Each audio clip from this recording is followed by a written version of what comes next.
प्रबंध की विचारधाराएं। आज अपन अध्ययन करें सामाजिक प्रणाली विचारधारा। छठी विचारधारा है सामाजिक प्रणाली विचारधारा, सोशल सिस्टम अप्रोच। ये विचारधारा मानवीय व्यवहार की विचारधारा से काफ़ी मिलती जुलती है। कुछ विचारकों का मत रहा है कि कर्मचारियों के व्यक्तिगत अथवा सामूहिक व्यवहार से प्रबंध कार्य का अध्ययन करना संभव नहीं है, वरन इसके लिए संपूर्ण संगठन का अध्ययन किया जाना चाहिए। वस्तुतः विचारधारा प्रणाली विश्लेषण पर आधारित है। इस विचारधारा के अनुसार प्रबंध एक सामाजिक प्रणाली है, management is a social system, तथा यह प्रणाली सामाजिक व सांस्कृतिक संबंधों से मिलकर बनती है। इस विचारधारा के समर्थकों में प्रमुख रूप से चेस्टर बर्नार्ड तथा रेनिस लेकार्ट, कुर्ट लेविन, हर्ज़बर्ग आदि के नाम उल्लेखनीय हैं। बर्नार्ड का मत है कि व्यक्ति अपने संस्था के उद्देश्यों के साथ साथ अपने व्यक्तिगत उद्देश्यों एवं आवश्यकताओं की पूर्ति के लिए भी कार्य करते हैं। अतः कुशल सहकारी तंत्र के माध्यम से ही प्रबंधक व्यक्तिगत, सामूहिक एवं संपूर्ण समाज के उद्देश्यों की पूर्ति में सामंजस्य स्थापित कर सकते हैं। बर्नार्ड की मान्यता यह है कि सहकारी तंत्र या प्रणाली औपचारिक रूप से बनने के साथ साथ अनौपचारिक रूप से भी बनती है, और अनौपचारिक सहकारी प्रणाली से न केवल व्यक्तिगत उद्देश्यों की पूर्ति संभव होती है, वरन इनसे लोगों में सहकारिता की भावना का भी विकास होता है, जिससे संगठन के लक्ष्यों की पूर्ति में सहायता मिलती है। इस विचार के अनुसार प्रबंध संगठन में कार्यरत व्यक्तियों के आपसी व्यक्तिगत एवं सामूहिक सांस्कृतिक संबंधों का अध्ययन है। सामाजिक प्रणाली विचारधारा की मान्यताएं या विशेषताएं। निष्कर्ष रूप से इस विचारधारा की प्रमुख विशेषताएं एवं मान्यताएं निम्नलिखित है। इस विचारधारा के अनुसार संगठन एक सहकारी सामाजिक प्रणाली है। ये प्रबंध के अध्ययन के लिए समग्र संगठन के अध्ययन को आवश्यक मानती है। ये विचारधारा प्रणाली दृष्टिकोण पर आधारित है। इसके अनुसार प्रबंधकों को कार्य करवाने के लिए एक संगठन अर्थात सामाजिक तंत्र का निर्माण करना पड़ता है। तंत्र की सफलता इसमें कार्यरत व्यक्तियों के आपसी व्यक्तिगत एवं सामूहिक सांस्कृतिक संबंधों पर निर्भर करती है। ये प्रबंध को एक सहकारी प्रणाली, कोऑपरेटिव सिस्टम के रूप में देखती है, जिससे जुड़े व्यक्तियों की इच्छाएं, धारणाएं, विचार, दृष्टिकोण, वृत्तियां आदि सभी एक दूसरे से पारस्परिक रूप से प्रभावित होती है। ये विचारधारा प्रबंध में व्यवहारवादी विज्ञानों जैसे मनोविज्ञान, समाज विज्ञान आदि के उपयोग पर बल देती है। ये प्रबंध के समस्याओं का निराकरण सहकारिता के आधार पर करती है। ये मानती है कि प्रबंध के समुचित अध्ययन एवं व्यवहार के लिए संस्था के भीतर एवं बाहर कार्यरत सामाजिक समूह के आपसी सांस्कृतिक संबंधों का अध्ययन किया जाना चाहिए। ये विचारधारा मानती है कि सामाजिक प्रणाली में व्यक्तिगत एवं सामूहिक हितों के बीच समन्वय स्थापित किया जाना चाहिए। ये मानती है कि पारस्परिक सहयोग स्थापित करने के लिए लोग एक सामाजिक इकाई का निर्माण करते हैं, और इस संगठनात्मक प्रणाली में लोग सामान्य उद्देश्यों की पूर्ति के लिए संदेशों का आदान प्रदान करते हैं तथा श्रेष्ठ रूप से योगदान करते हैं। इस विचारधारा के अनुसार सभी सामाजिक समूह में परस्पर संघर्ष, विरोध, अंतरक्रिया में संबद्धता के प्रयास चलते रहते हैं। ये विचारधारा प्रबंध के अध्ययन के लिए औपचारिक एवं अनौपचारिक दोनों ही प्रकार के संगठनों को अनिवार्य मानती है। सामाजिक प्रणाली विचारधारा का मूल्यांकन, इवैल्यूएशन। ये विचारधारा प्रबंध एवं संगठन की यांत्रिकता पर चोट करती है तथा संपूर्ण संगठन को मानवीय संबंधों की एक जैविक प्रणाली के रूप में देखकर अध्ययन करती है। ये प्रणाली के रूप में कर्मचारियों के अंतर्व्यवहारों, अंतर संबंधों तथा पारस्परिक सहयोग पर बल देती है। इस प्रकार की विचारधारा संगठन की सजीवता को दर्शाती है। इस विचारधारा के आधार पर संगठन के विस्तृत स्वरूप को तथा व्यक्तिगत एवं सामूहिक उद्देश्यों के आपसी तालमेल को भली प्रकार समझा जा सकता है। इस विचारधारा के द्वारा प्रबंधक संस्था तथा इसके बाह्य वातावरण में सरलतापूर्वक समन्वय कर सकते हैं तथा संगठन के बाह्य दबावों को आसानी से समझ सकते हैं। सब सातवीं विचारधारा है सामाजिक तकनीकी प्रणाली विचारधारा, सोशियो टेक्निकल सिस्टम अप्रोच। ये प्रबंध की विचारधारा है जिसको विकसित करने का श्रेय इंग्लैंड के प्रोफेसर ट्रिस्ट को जाता है। E.L. ट्रिस्ट उनका नाम था, इंग्लैंड के निवासी थे, उनका नाम था E.L. ट्रिस्ट। इन्होंने इस विचारधारा को विकसित किया है। इस विचारधारा के अनुसार सामाजिक समस्याओं को हल करने के लिए केवल सहकारी सामाजिक प्रणाली का अध्ययन करना ही पर्याप्त नहीं है, वरन ये देखना भी आवश्यक है कि तकनीकी प्रणाली, यंत्र, कार्यविधियों आदि की स्थिति क्या है। दूसरे शब्दों में इस विचारधारा की ये मान्यता है कि किसी भी संगठन में व्यक्तिगत अभिवृत्तियों तथा समूह व्यवहार पर उस तकनीकी प्रणाली का भी प्रभाव पड़ता है जिसमें व्यक्ति कार्य करते हैं। अतः कुशल प्रबंध के लिए सामाजिक व तकनीकी प्रणालियों में समन्वय स्थापित किया जाना चाहिए। यदि इनमें किसी कारण से समन्वय न हो सके तो तकनीकी वातावरण में सुधार किया जाना चाहिए। सामाजिक तकनीकी प्रणाली विचारधारा की मान्यताएं, अज्यूम्पशन। इस विचारधारा की प्रमुख मान्यताएं निम्न प्रकार से हैं। प्रबंध को केवल सामाजिक वातावरण ही प्रभावित नहीं करता है, बल्कि कार्य का तकनीकी वातावरण भी प्रबंध को प्रभावित करता है। संगठन में लोगों की प्रवृत्तियों तथा उनके व्यवहार पर उनकी तकनीकी प्रणाली अर्थात यंत्र, उपकरण, कार्यविधियों आदि का गहरा एवं प्रत्यक्ष प्रभाव पड़ता है। ये विचारधारा मानव व्यवहार पर तकनीक एवं यंत्रों आदि के प्रभाव का अध्ययन करती है। ये विचारधारा तकनीकी एवं सामाजिक वातावरण में समन्वय कर प्रबंध करने पर बल देती है। समन्वय हेतु ये तकनीकी वातावरण में संशोधन करने पर भी जोर देती है। सामाजिक तकनीकी प्रणाली विचारधारा का मूल्यांकन। इस विचारधारा से भी प्रबंध के व्यवहार समृद्ध हुआ है। इसने परिवहन तथा संयोजन उद्योगों के प्रबंध में महत्वपूर्ण योगदान दिया है, किंतु इनकी प्रमुख आलोचनाएं भी की जाती है। इनमें कुछ प्रमुख इस प्रकार है।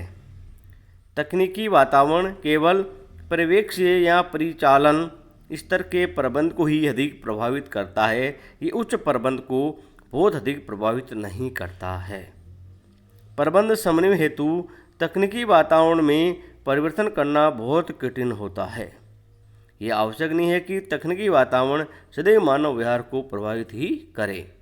केवल तकनीकी व सामाजिक वातावरण का अध्ययन व समन्वय ही प्रबंध नहीं है, अतः इसी प्रबंध की संपूर्ण विचारधारा नहीं कहा जा सकता। अब प्रबंध की 8वीं विचारधारा है निर्णय सिद्धांत विचारधारा, द डिसीजन थ्योरी अप्रोच।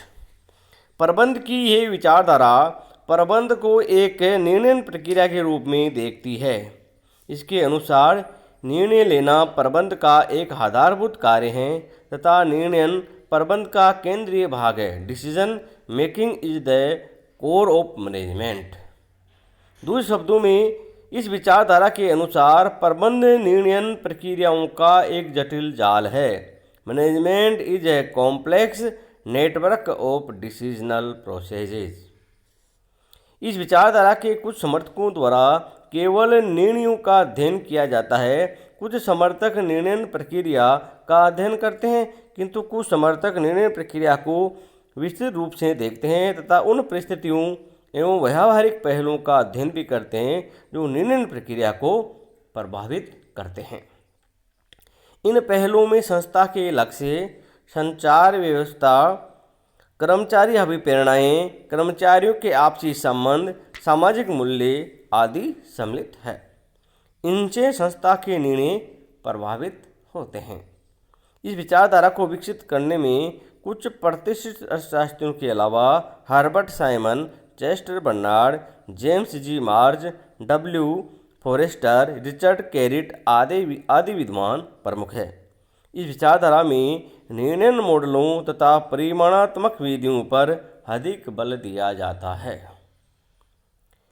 निर्णय सिद्धांत विचारधारा की विशेषताएं, कैरेक्टरिस्टिक्स। निर्णय सिद्धांत विचारधारा की विशेषताएं प्रमुख निम्न प्रकार से हैं। इस विचारधारा के अनुसार निर्णय करना ही प्रबंध का मूल कार्य है। निर्णय प्रबंध की आत्मा है। ये विचारधारा निर्णय को प्रबंध के अध्ययन का केंद्र बिंदु मानती है। इसके अनुसार निर्णय प्रक्रिया तथा इसको प्रभावित करने वाले विभिन्न तत्वों का अध्ययन ही प्रबंध है। ये विचारधारा निर्णय का अर्थ उपलब्ध विभिन्न विकल्पों में से सर्वश्रेष्ठ विकल्प के चयन से लेती है। ये विचारधारा विवेकपूर्ण दृष्टिकोण, औचित्यता एवं तर्कयुक्त व्यवहार पर आधारित है। ये निर्णय में परिमाणात्मक विधियों पर बल देती है। ये विचारधारा निर्णयों को ही प्रबंध की सफलता या विफलता का कारण मानती है। ये निर्णय प्रक्रिया में आर्थिक, सामाजिक, राजनीतिक एवं व्यवहारिक पहलुओं पर भी विचार करने पर बल देती है। ये संचार व्यवस्था को निर्णय एवं प्रबंध का एक अपरिहार्य भाग मानती है। ये प्रबंधकों को समस्या निवारक के रूप में देखती है, प्रॉब्लम सॉल्वर। अब निर्णय सिद्धांत विचारधारा का मूल्यांकन। ये निर्विवाद रूप से सत्य है कि प्रबंध का प्रत्येक कार्य निर्णय की प्रक्रिया के माध्यम से ही संपादित होता है। निर्णय प्रबंध का हृदय होता है, किंतु इस विचारधारा की कुछ प्रमुख आलोचनाएं निम्न प्रकार से हैं। ये विचारधारा एकांकी है, क्योंकि यह निर्णय को ही प्रबंध का एकमात्र कार्य मानकर दूसरे कार्यों की उपेक्षा करती है। निर्णय अनेक घटकों से प्रभावित होने वाली क्रिया है। व्यवहार में इन सभी पहलुओं को ध्यान में रखकर निर्णय लेना संभव नहीं होता है। व्यवहार में निर्णय प्रक्रिया के सभी पहलुओं का सही से मूल्यांकन करना भी संभव नहीं होता है। डरकर के अनुसार ये विचारधारा केवल निर्णयों के विवेकपूर्ण विश्लेषण की तकनीकें उपलब्ध कराती है। ये किसी समस्या के लिए सर्वोत्तम निर्णय उपलब्ध करने में असमर्थ है। निर्णय एक व्यवहारिक प्रक्रिया है, जबकि यह विचारधारा निर्णय प्रक्रिया को केवल परिमाणात्मक सूत्रों के माध्यम से ही स्पष्ट करती है। निर्णय प्रक्रिया गैर परिमाणात्मक तत्वों, अनुभव, अंतर्ज्ञान आदि से भी प्रभावित होती है, जिनका व्यवहार में अनुमान लगाना एवं मूल्यांकन करना कठिन होता है। अब है प्रबंध की 9वीं विचारधारा, गणितीय या प्रबंध विज्ञान विचारधारा, मैथमेटिकल और मैनेजमेंट साइंस अप्रोच। ये विचारधारा प्रबंध को गणितीय मॉडल की प्रणाली मानती है। इसकी ये मान्यता है कि संपूर्ण प्रबंध, नियोजन, संगठन, निर्णय या नियंत्रण एक तार्किक प्रक्रिया है, जिसे गणितीय संकेतों, सूत्रों, चिन्हों, समीकरणों अथवा काल्पनिक मॉडलों के रूप में प्रस्तुत किया जा सकता है। ये विचारधारा मानती है कि प्रबंध के समस्याओं के निदान व निराकरण के लिए अथवा प्रबंध के निर्णयों की शुद्धता के लिए परिमाणात्मक विधियों का उपयोग किया जा सकता है। ये विचारधारा क्रियात्मक अनुसंधान की कुछ तकनीकों जैसे रेखीय प्रोग्रामिंग, लाइनर प्रोग्रामिंग, प्रतीक्षा सिद्धांत, क्यूबिंग थ्योरी, खेल सिद्धांत, गेम थ्योरी, अनुरूपण, सिमुलेशन तथा मॉडल निर्माण, मॉडल बिल्डिंग के प्रयोग पर बल देती है। कंप्यूटर प्रौद्योगिकी ने इन तकनीकों के उपयोग को और सरल बना दिया है। गणितीय प्रबंध विज्ञान विचारधारा की विशेषताएं या कैरेक्टरिस्टिक्स। गणितीय या प्रबंध विज्ञान विचारधारा की प्रमुख विशेषताएं निम्नानुसार है। ये विचारधारा प्रबंध को एक तर्कपूर्ण प्रक्रिया मानती है। ये विचारधारा मानती है कि प्रबंध के समस्याओं का सही विश्लेषण, अध्ययन एवं समाधान केवल गणितीय तकनीकों से ही किया जा सकता है। प्रबंध के समस्याओं तथा इनके संबंधों को परिमाणात्मक रूप में व्यक्त किया जा सकता है। ये विचारधारा मानती है कि प्रबंध के समस्याओं को सूत्रों, समीकरणों तथा आंकड़ों के रूप में व्यक्त किया जा सकता है। इस विचारधारा का प्रमुख बल निर्णय पर होता है। इसमें प्रबंध के समस्याओं के औपचारिक गणितीय मॉडल तैयार किए जाते हैं। ये विचारधारा निर्णय, प्रणाली विश्लेषण, उत्पादन, संचालकीय प्रबंध, ऑपरेशंस मैनेजमेंट आदि क्षेत्रों में अपना विशेष ध्यान रखती है। ये प्रबंध की समस्याओं को गणितीय तकनीकों के उपयोग से हल करने पर बल देती है। गणितीय प्रबंध विज्ञान विचारधारा का मूल्यांकन, इवैल्यूएशन। आधुनिक युग में प्रबंध के समस्याओं के समाधान में गणितीय तकनीकों का उपयोग तेजी से बढ़ता जा रहा है। ये विचारधारा प्रबंध के समस्याओं के तर्कसंगत हल खोजती है। परिमाणात्मक आधार होने के कारण इस विचारधारा में प्रस्तुत निर्णयों में व्यक्तिगत पक्षपात की संभावनाएं कम हो जाती है और जटिल समस्याएं भी सरलता से हल की जा सकती है। किंतु इस विचारधारा की कुछ प्रमुख कमियां हैं जो निम्न प्रकार से हैं। ये विचारधारा भौतिक तत्वों को अधिक महत्व देती है। इसमें मानवीय तत्वों की प्राय उपेक्षा की जाती है। कई विद्वान इसी प्रबंध की एक पृथक विचारधारा नहीं मानते हैं, क्योंकि प्रबंध में गणितीय सूत्रों का उपयोग केवल एक साधन के रूप में किया जाता है। गिब्सन तथा इवेंसविच के अनुसार प्रबंध विज्ञान प्रबंध का अनुपूरक नहीं है। Management science is not a substitute for management. तथा कंप्यूटर भी प्रबंध के अथवा मानवीय निर्णयों का स्थानापन्न नहीं है। किंतु उपयुक्त सभी आलोचनाओं के उपरांत भी प्रबंध विज्ञान विचारधारा का महत्व कम नहीं हो जाता है। प्रबंध नियोजन, संगठन, निर्णय, नियंत्रण आदि क्षेत्रों में तथा तकनीकी व निर्माण कार्यों में ये विचारधारा अत्यंत उपयोगी सिद्ध हो रही है। धन्यवाद।